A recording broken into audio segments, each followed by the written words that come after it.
Welcome to today's CAEF webinar on the whys and the lies behind Arab violence, how to understand the jihad against Israel with Dr. Mordechai Kedar. I'm Andrea Spindle, Executive Director of the Canadian Anti-Semitism Education Foundation and co-chair of End Jew Hatred Canada and today's moderator. And I'd like to start by thanking our co-sponsors, End Jew Hatred, Canadians for Israel's Legal Rights, Club Z,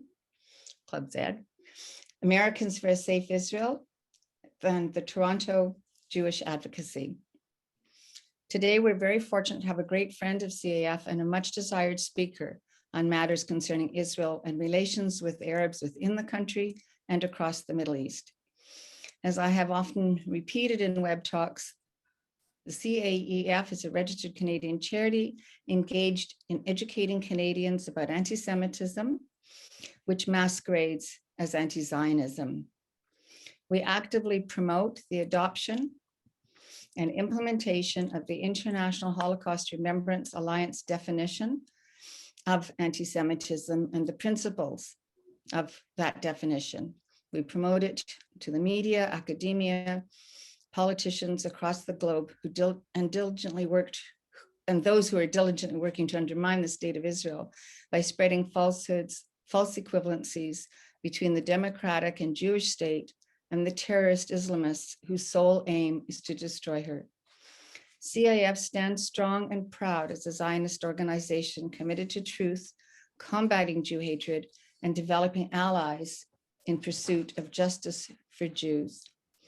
Please note that you may submit questions via the Q&A function on your Zoom screen, and our webinar is being recorded. It will be posted on the CAEF website and included in the next weekly bulletin sent to all who have registered.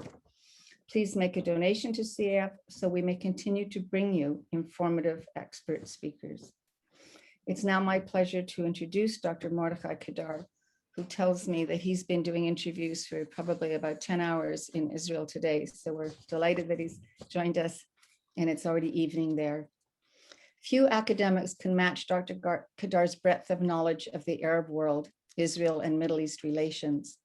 Dr. Kedar is fluent in Hebrew, English, and Arabic, and is often interviewed on Arabic television and regularly solicited for explanations on Arabic thinking and approaches to issues, and on what the Arab street is saying about Jews, Judaism, and Israel.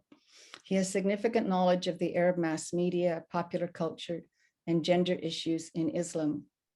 Mordechai is an assistant professor at Bar-Ilan University and an adjunct lecturer at Tel Aviv University and Ariel College, as well as being a member of 3 research groups in Israel.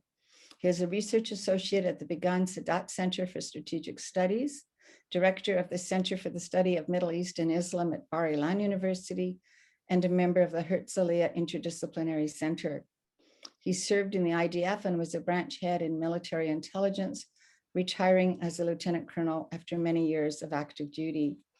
He's also a member of Habithanistim, the Israel Defense and Security Forum. Dr. Kedar has agreed to address the current situation of conflict within Israel and that coming from Gaza, and to put this jihad into perspective for us. Dr. Kedar, welcome. Thank you so much, Mrs. Spindle, and thank you so much, Mrs. Stumbler, for assisting this meeting. And I also thank all those who are behind, people and organizations who are behind this event. Ladies and gentlemen, first of all, I'm limited to altogether 1 hour, which will include I will speak for 30, 35 minutes, and I'll take questions until my 10 o'clock, which will be in less than an hour, because at 10, I am committed to Russia Today, and afterwards to another channel. So with your permission, we'll try to fold the whole thing into an hour, more or less. Ladies and gentlemen, Israel had experienced some good number of rounds of violence between us and our neighbors. It didn't start in 1948. It started in 1920, 21, exactly 100 years ago.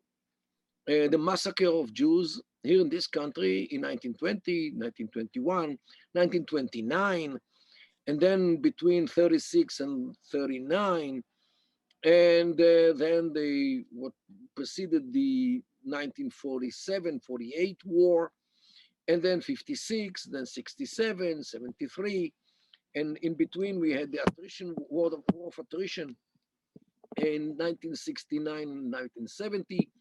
And then we had the invasions which we had to do to Lebanon to get rid of the terrorists, which took Lebanon as a basis for them. We once in a while I have to do this as well. In 1982 we had the first Lebanon war. Then we had in 2006 the second Lebanon war. In between we had the Intifada, the first one and the second one. So actually what happens today, it's already with Gaza, it's already the fourth round of violence. First one was in 2008-9, then the second one was in 2012, then another one in 2014, and now is the fourth one. And those who think that this is the last one, I think that they are mistaken. So actually, what we can understand that the whole issue of having a state here in Israel is a matter of struggle. It's not a matter of one jihad which we have today. Of course, what you see today, I can't ignore, but it is only a link in a long chain of violence against Israel. It's not a chidush, no, it's not a new thing. And the question is, why? Some say because of the occupation.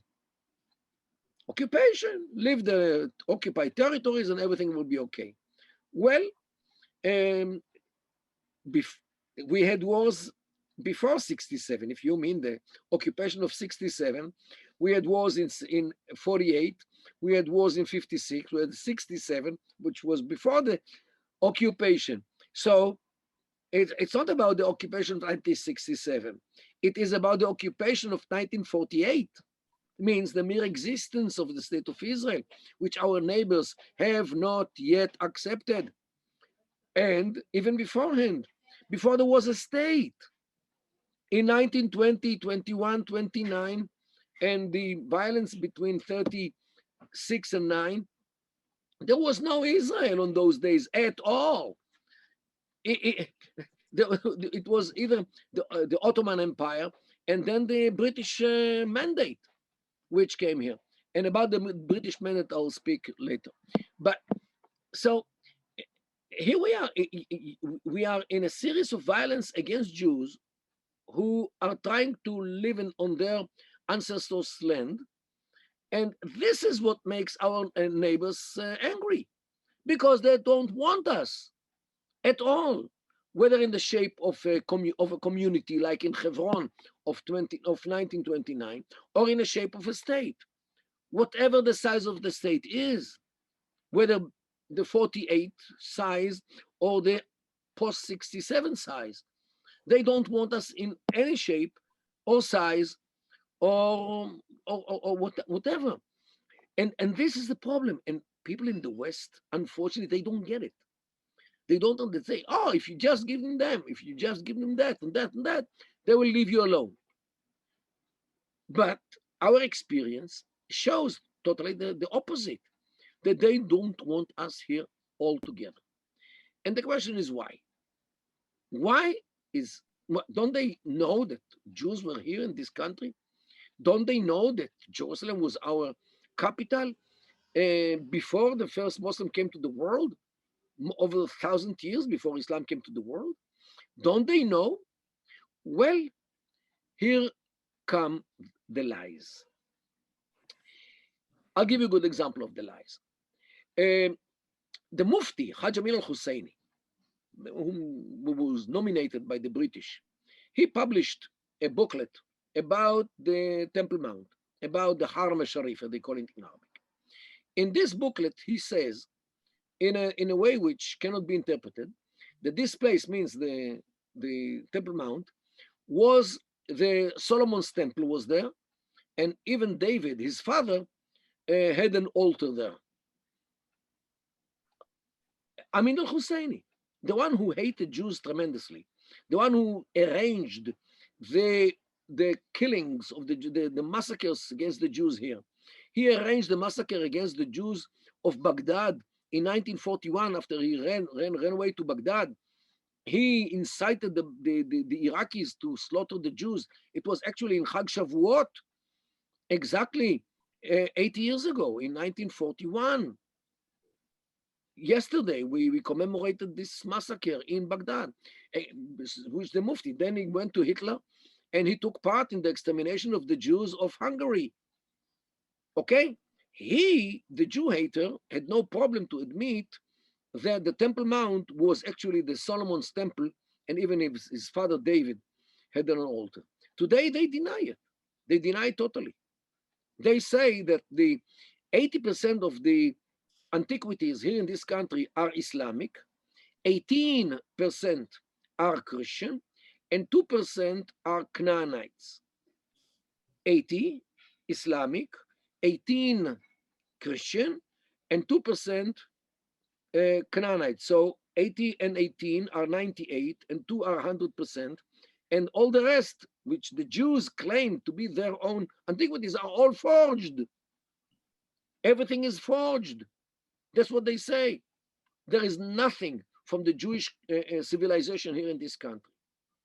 You know, once I listened to a lecture in the Jordanian TV, and they brought a lecture from Amman University about history, and the lecturer stands in front of a class of students which look like second degree or third degree, and he tells them that the Bible was actually authored by the Zionists after 1948 in order to justify the Zionist campaign against this country.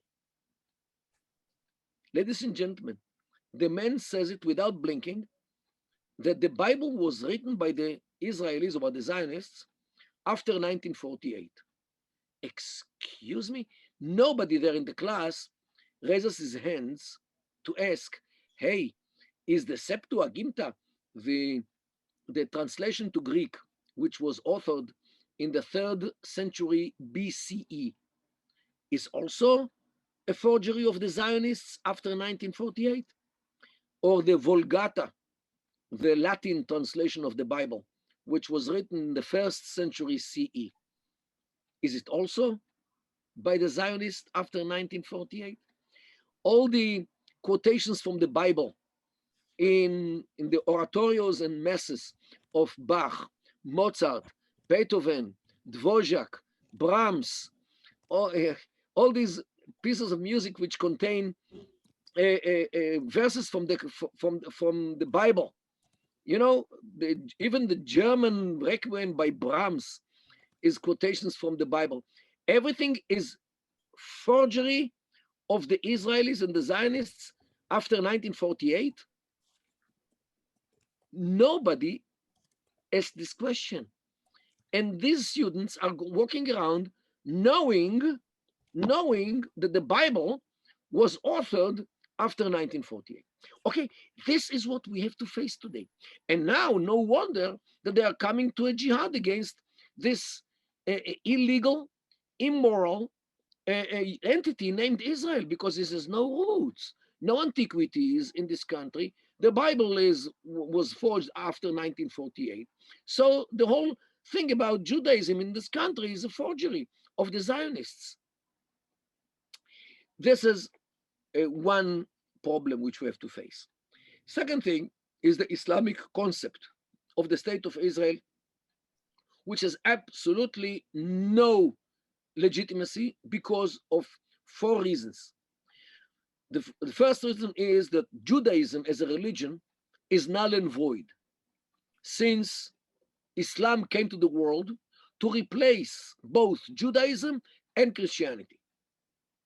Means they took the Christian theory of replacement one step forward, and now Islam came to the world to replace both Judaism and Christianity.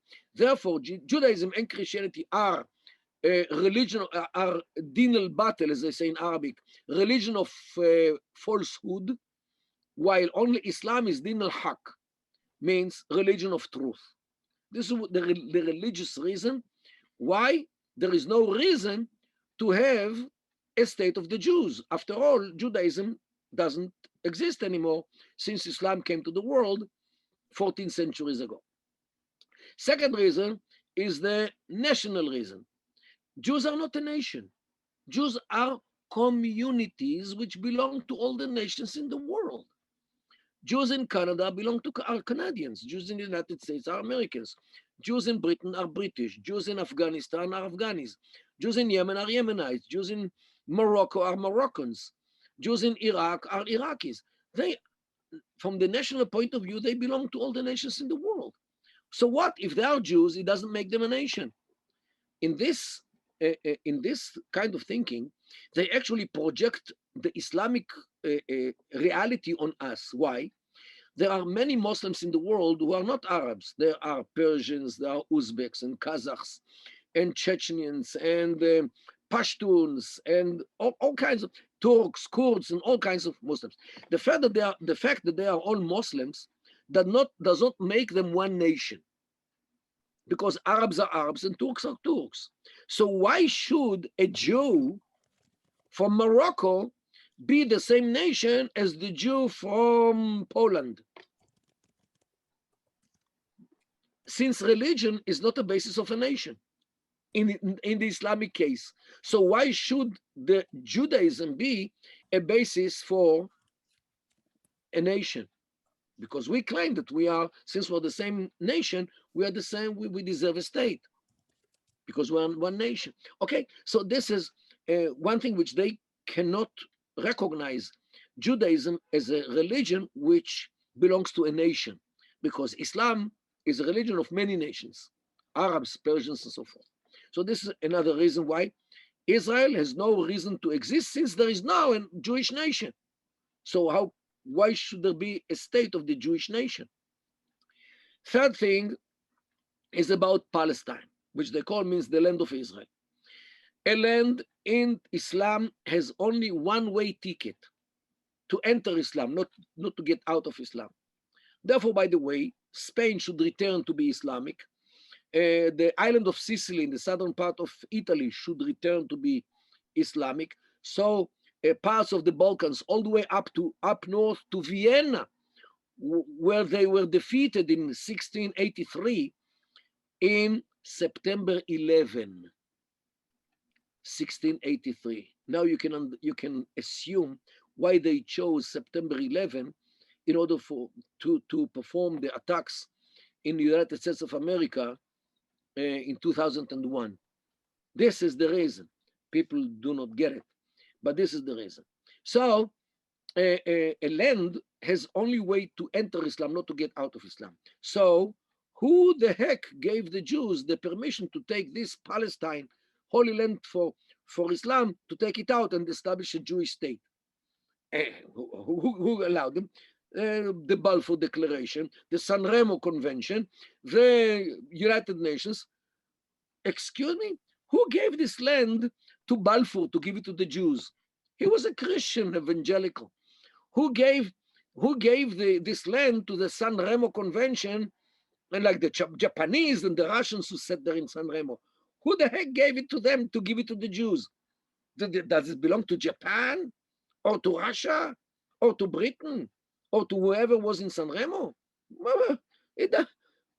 How could they take an Islamic land and give it to the Jews? So these decisions of the international community are totally illegal, illegitimate in the eyes of the Islam of the Muslims. And not only this, now comes the evangelicals, the Trump guy, and recognizes Jerusalem, which is the fourth problem, the Jerusalem issue. Because Jerusalem, they know that Jerusalem was the city of the Jews. And they're afraid that if we go back to Jerusalem, Judaism actually comes back to life by the form of the state, by the form of the army, police, government, when we have a government, and all the manifestations of Jewish independence on this land.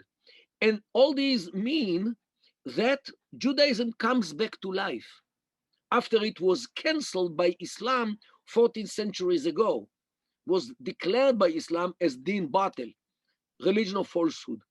They are afraid that if we come back to our land, to our sovereignty, to our independence, to our power, and to our capital, and especially to our place of worship, means the Temple Mount, Judaism came back to life in this process of resurrection, and it poses a question on the raison d'etre of Islam, which by its own view came to the world to replace Judaism and to cancel it.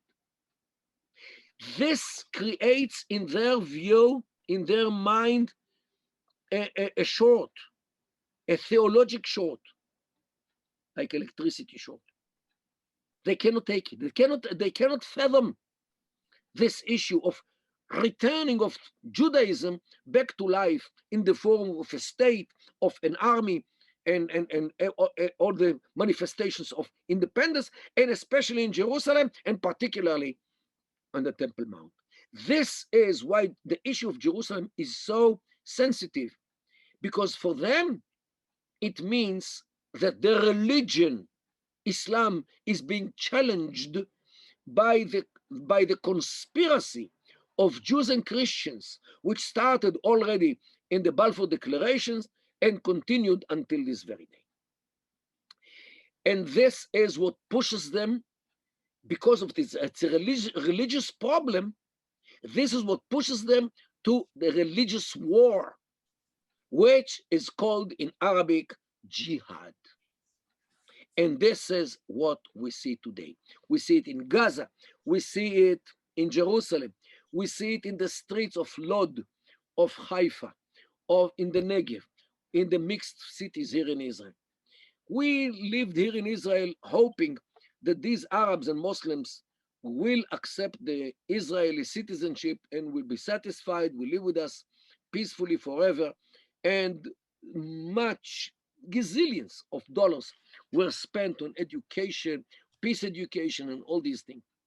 And now comes this jihad, what we see today in the streets. Okay, thank God we succeeded to contain it. And today you can already walk in the streets of Lod and other places as well. It took 10 days until the country understood what happens here, until the police got its act together, until the fortification of the police came and started to function. It took some days. Some 10 Jews in Israel were killed, either by Hamas or by the gangs in the streets.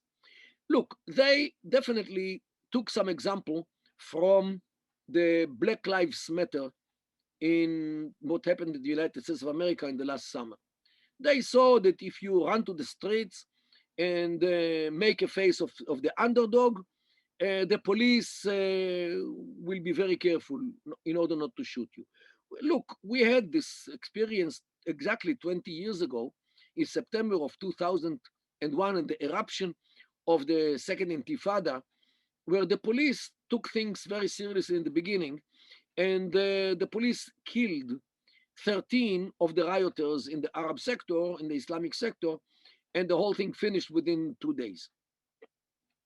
After this, 20 years, that the political arena and the judicial system actually grounded the police, castrated their willingness, and what you saw during the last 10 days was actually the result of this attitude of the political arena and especially the judicial arena against the police. Policemen were afraid to shoot. Policemen were afraid to engage with these gangs. And they smelled the weakness. Look, they also smell the weakness of the country because of the failure of the political arena to shape a government for 2 years already. For 2 years, Israel does not have a functioning government. We don't have a budget. Netanyahu struggles to stay in power. He apparently he lost his magic touch of politics after 20 something years in power, not consequent with some breaks in the middle, but definitely he came to be a prime minister first time in 1996, means 25 years ago. And of course, he had some intermissions, but the man is the prime minister of the longest time in Israel. But apparently, he lost his ability to attract even the right side of the political arena. Lieberman doesn't want to get in. Saar doesn't want to get in. Bennett would get in, but still he needs some more who do not come. So we have a personal problem here in Israel with the right wing who do not get their act together. And our enemies, whether from within or from the outside, they smell the weakness. And in the Middle East, if we are weak, wow for you means you have to ask the mercy of God, because the weak will get a kick in the good case, or they will chase him out from the arena in the regular case. This is the attitude to weak in the Middle East. And unfortunately, Israel, the political arena projected a weakness during the last 2 years to a degree that Netanyahu tried to flatter to the Islamic movement in the Knesset. And the Islamic movement, people have to understand, is the Muslim Brotherhood. And they sit in the Knesset because the Supreme Court decided that they should sit in the Knesset. They have the right to run to the Knesset, although they don't believe that the state of Israel should exist anyway. So, in spite of their ideology, which denies the right of the country to exist, the Supreme Court decided that they are allowed to run to the Knesset. Well, they are not the only party. We also have the Balad Party, which the secular and nationalistic Arab party in the Knesset, which also believes that Israel should not exist as a Jewish and democratic state. And surprisingly, the Supreme Court under Barak allowed them to run to the Knesset, although it is against the basic law, which talks about that somebody who doesn't accept the being of the state of a Jewish country cannot run to the Knesset. But the court found a way how to go around the law, and their interpretation of the law, in their view, is more important than the law itself. This is another chidush, okay, another new invention of the Israeli Supreme Court, which actually became the manager of the country.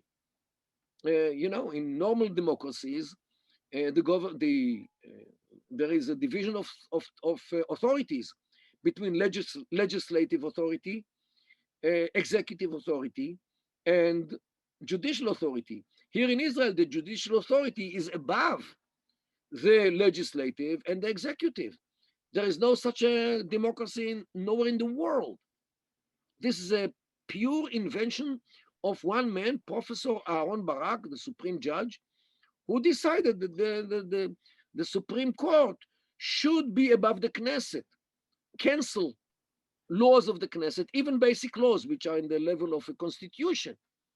Since when there is no law which allows the Supreme Court to cancel laws, let alone basic laws, which are the parallel of constitution. But he decided that this is his authority includes the laws of the Knesset, including the basic laws. So, and not to mention the government.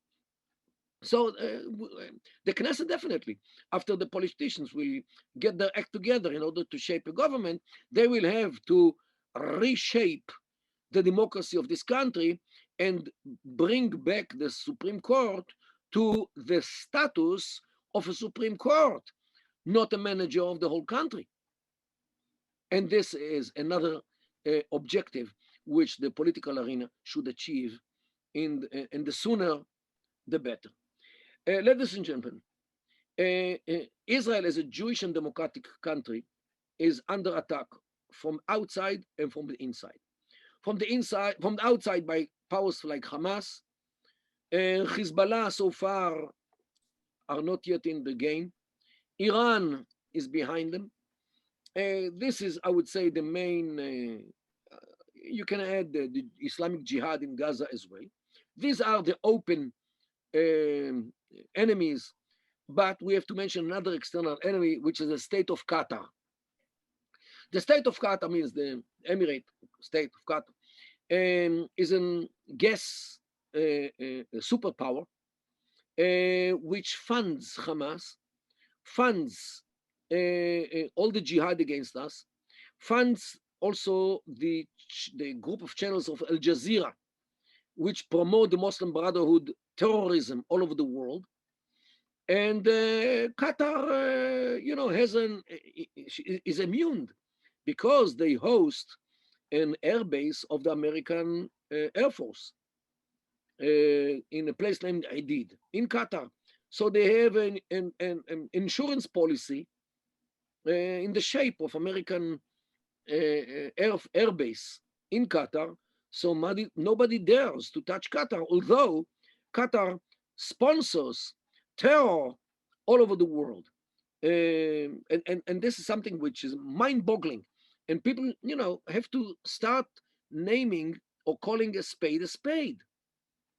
You cannot treat a country like Qatar, which all the evidence is out there about the fact that Qatar sponsors terror, havoc in all kinds of places in the world. And yet Qatar is being treated as an honored country only because of the money. Okay? Sometimes an enemy should be named an enemy. The same is with Iran. And Iran definitely today has very much of encouragement because the Americans are starting again to crawl back into the JCPOA, to give them back the money, to lift the sanctions. And the Iranians actually are maintaining pressure on Saudi Arabia to distance itself from the state of Israel. And this is actually what happens during the last month. So if we hope that we're going to have some kind of relations with Saudi Arabia, forget it. Now they are calling back to Iran, because when the Saudi looks up to heaven, all he sees is the lower part of a bus. After we pushed under the bus by the American administration. This is how the Saudis feel these days. So they call back to Iran. And what do you think? That the Emirates and Bahrain will continue their relations with Israel? If Iran tells them, hey guys, you better cool down your relations with Israel, otherwise we're going to do to you what we did to the Saudis in the night between the 14th and the 15th of September 2019, like almost 2 years ago, when in one night the Iranian devastated half of the capacity of the oil export of Saudi Arabia with drones, with missiles, with all kinds of weapons within one night without any notice in advance. Nothing. The Saudis one morning wake up in the 15th of September 2019 to find that the oil industry is almost totally destroyed by the Iranians. And nobody did anything, not even President Trump. Nobody did anything. So they learned the lesson, and now they are crawling to the Iranians. It will be enough, a hint from the Iranians to the Emiratis and the Bahrainis that, hey guys, remember what we did to the Saudis? You are the next if you don't kick out the Israeli ambassador from wherever you have them. Okay? This can be. And the Iranians know very well how to threaten all kinds of. This is also some kind of jihad, because jihad is not only by missiles and weapons. Jihad there is what they call monetary jihad, by money. This is what Qatar is doing against us, day and night. Funds and sponsors activities against Israel in the name of Iran, because Iran doesn't have so much money. So Qatar is there, and Qatar with Iran in the same bed. So we have a military jihad from Hamas and the Islamic jihad from Gaza. We have the monetary jihad from Qatar. We have the media jihad by Al Jazeera, also from Qatar.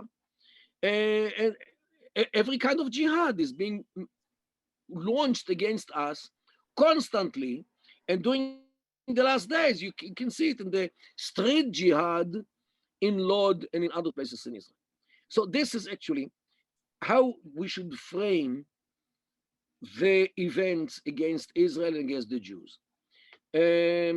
Of course, part of the jihad is being run against us in the academic institutions, in York University, in Ryerson, in U of T, in Berkeley, in UCLA, in NYU, in Columbia, I think in most of the campuses in North America. There's another academic jihad against, not only against Israel, it's against the Jews, because Jews by definition are supporters of Israel, okay? At least most of them, okay? So this is another kind of academic jihad.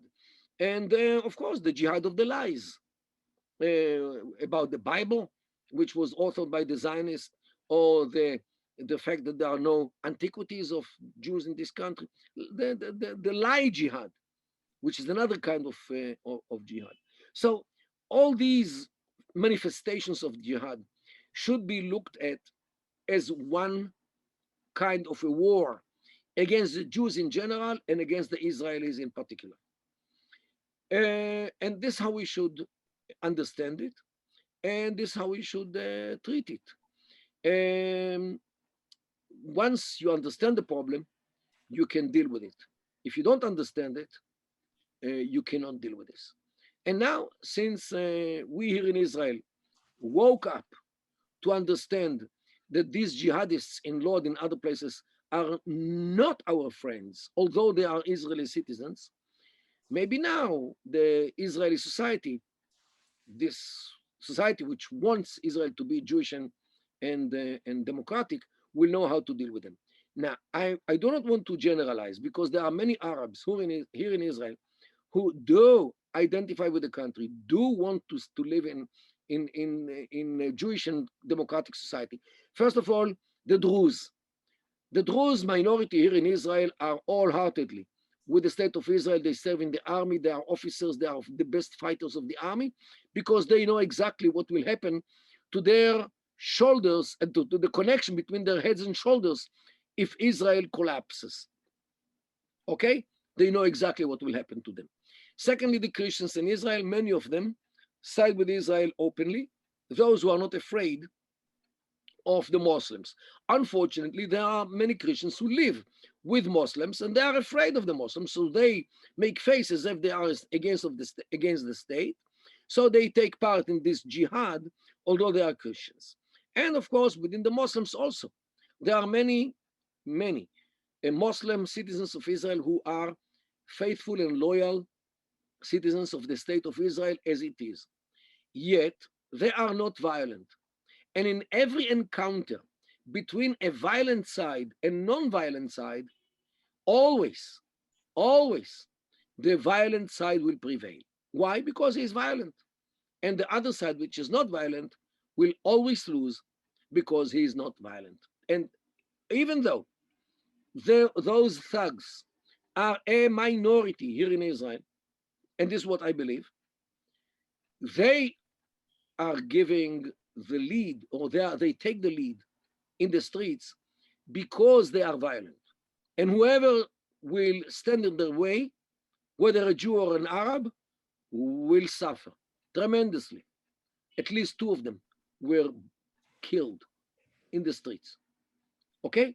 So this is what I mean by identifying the enemy. We have a very good police, we have a very good Shabak, means security. They are after those thugs. It might take some time. They all will be punished. no doubt. The only question is what will be in the next rounds. Will they learn the lesson, or they will be encouraged again by the jihadists who are functioning against us, fighting against us from Gaza, maybe other places as well. Another thing which we should very carefully deal with is the anti-Zionist foundations which work in Israel.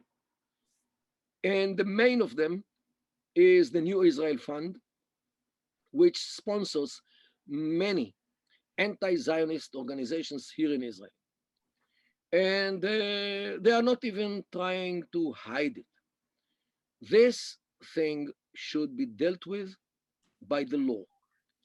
A country which wants to survive cannot allow such a subversive activity by organizations like the New Israel Fund and the Ford Foundation and the Soros, I think, who is behind this New Israel Fund.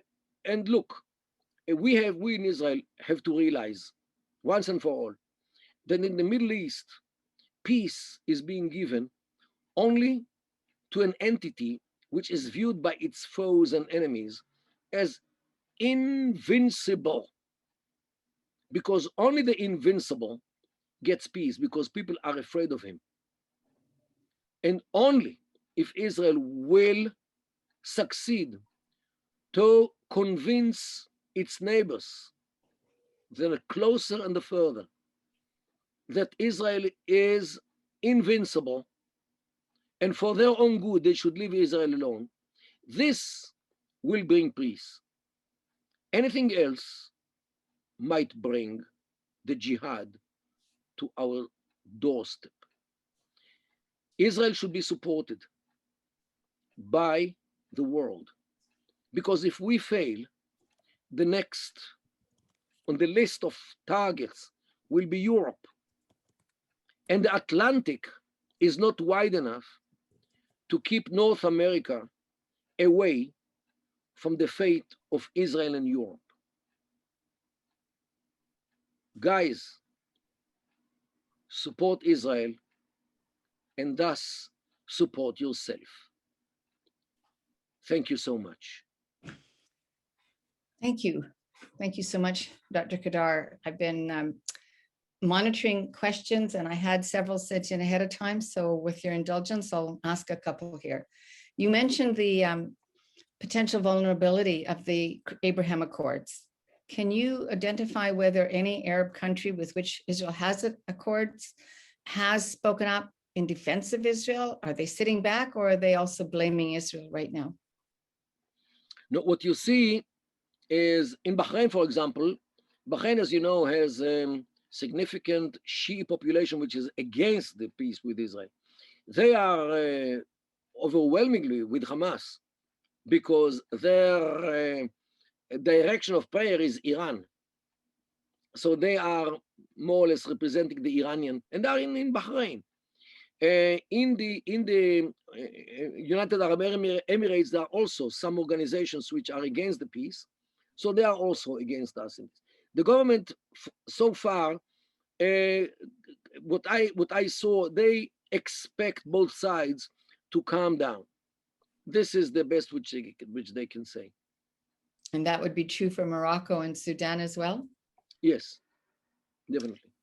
Several people have pointed out, in light of the comments you made about Israel can't be seen to be weak, it needs to be invincible, that it would appear the president of the US has positioned itself as weak, and by virtue of providing huge amounts of money now to both the Palestinian Authority and to UNRWA, that they are really fueling funds that incite. Would you agree? And is there anything that can be done?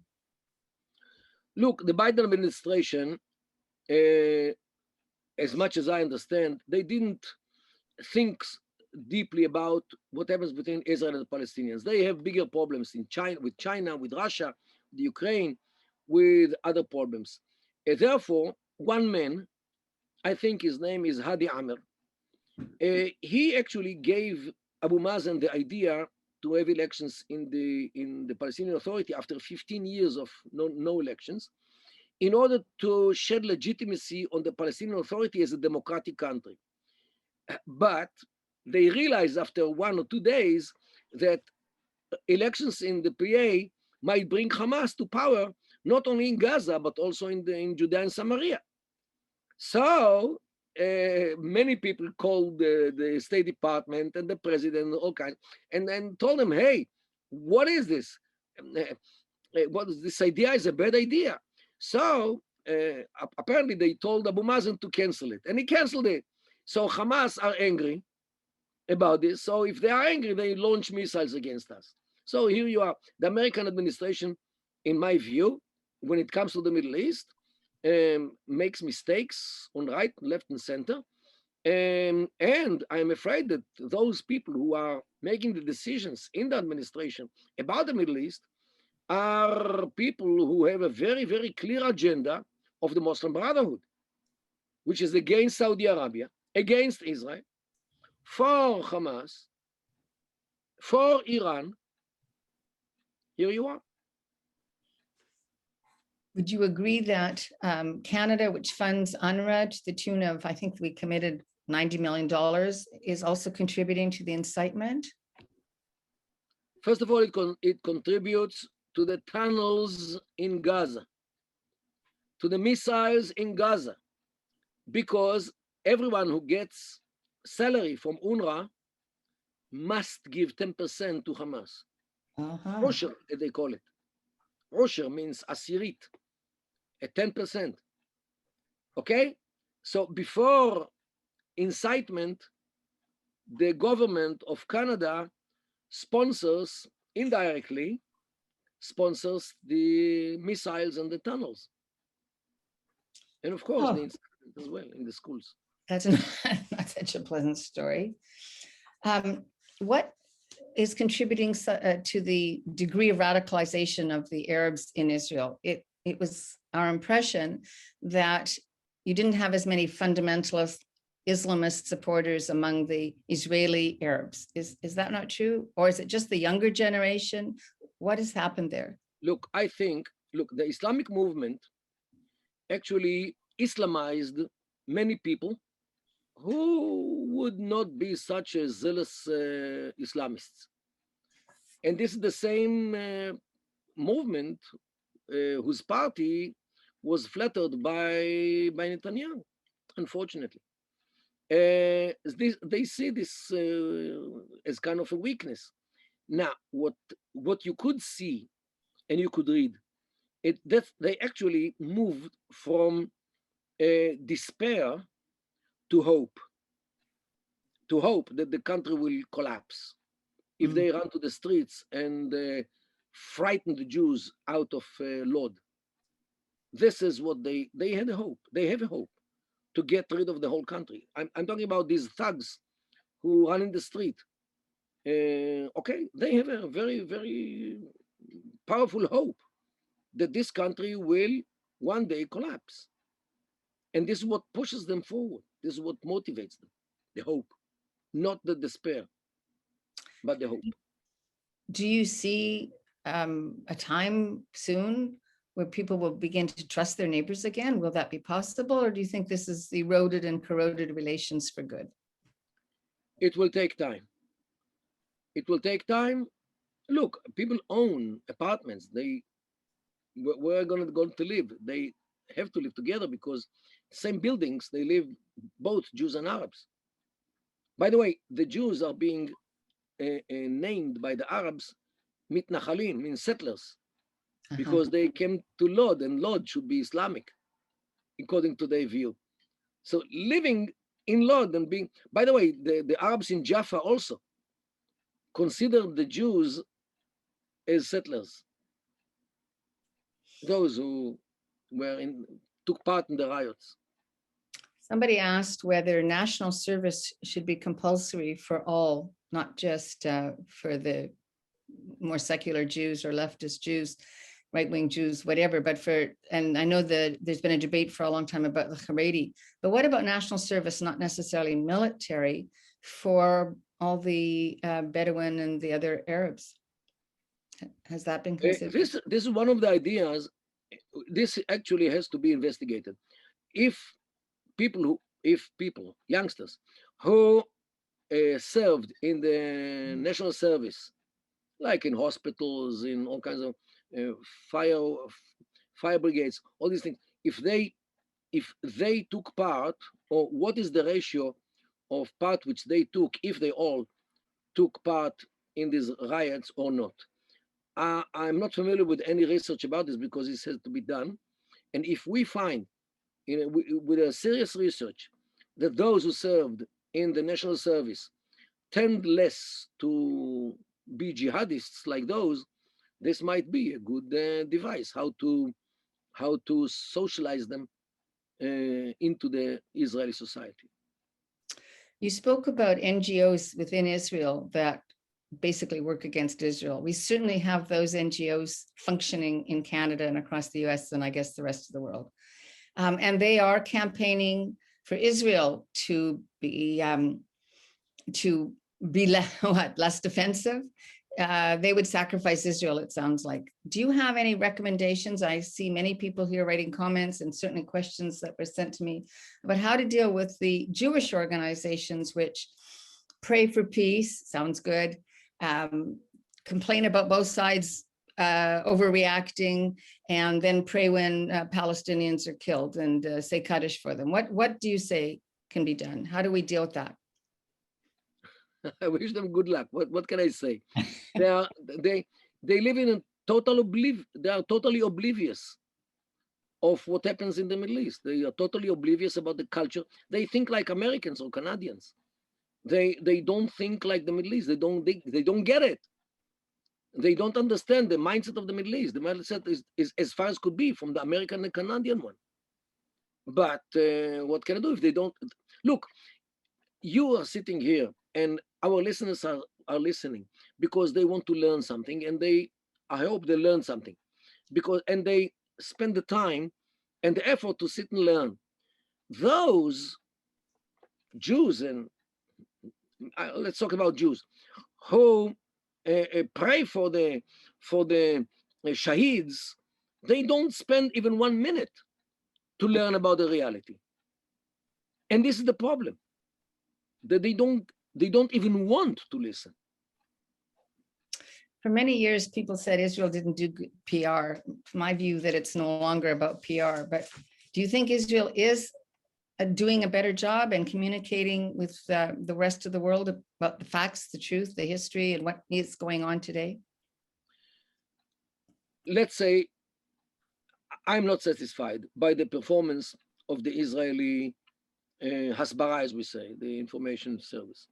I'm not satisfied at all. The messages are weak. Look, unfortunately, the Ministry of Foreign Affairs, which was and still is in charge of the Hasbara, is manned by people who are brought by Bar-Ilan and Peres, who also didn't get it.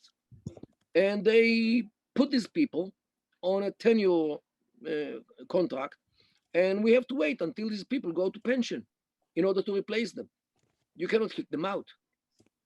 And this is the problem, because the Ministry of Foreign Affairs, not all of the ambassadors or not all of the speakers, but many of them are the disciples of Bar-Ilan and Peres, who dreamt about New Middle East. Everybody sits around one fire and sings Kumbaya together. That's probably true. What about the education system in Israel? It's my understanding that there's a separate curriculum in Arabic schools. Has Israel got control such that it could change that? This also has to be looked into, because the state allows every NGO to open a school. Right. We have so many chains of schools, like anthroposophic schools, democratic schools, all kinds of religious schools, and in the Arab sector as well. I wrote a whole research about the privatization of education in the Arab sector here in Israel. We have several groups of schools, and every group teaches its students the way it likes. We have the Islamic schools, we have the democratic schools also in the Arab sector, and we have also a joint school, means Jews and Arabs together as of kindergarten. So we have the country actually gave up on education and it delegates this mission to NGOs. This might be or maybe should be revised. Last question. I know you're tight for time. Everybody's been focusing on Hamas because they have rockets. They're killing people. Their ideology is disgusting, and their charter says that Israel shouldn't exist. But nobody talks about the Palestinian Authority. And it's my understanding that their charter is just as disgusting, that they are inciting, that their president Abbas is putting out messages like sharpen your knives, kill the Jews, doesn't really support Israel. He is for some reason, the moderate face of the Palestinian people. What is he really about? And is the PA seriously driving this jihad? Well, let me show you something which is produced by the PA. By the PA, this is a scarf which they go in demonstrations, and this is the PA flag, not Hamas even. On this side, it says Al Quds Lana, means Jerusalem is ours. And on the other side, they show Palestine. Right. From the river to the sea, Palestine will be free. And this is also by the PLO. So what do you expect from Hamas? The PLO, they say it clearly. It doesn't need any interpretation. What they show, that this is Palestine. So where is Israel? So we should stop talking as though the Palestinian Authority is somehow the body to negotiate with. Dr. Kedar, I don't know how to thank you enough. There's been many comments about this being very excellent. You're being so knowledgeable. You've also been very generous with your time, and I thank you for that. I wish everybody well, and I encourage everybody to donate to CAEF, but most importantly, to read our bulletins, and you will receive this webinar within a few days, and please share it with everybody you know. Thank you, Dr. Kedar, and stay healthy, stay well. Thank you so much, Andrea. And I thank all the organizations and the people who were behind this webinar. And see you again. Whenever you want, just let me know in advance. We'll have another one like this. Very good. Thank you. Thank you Good so evening. much. Bye now.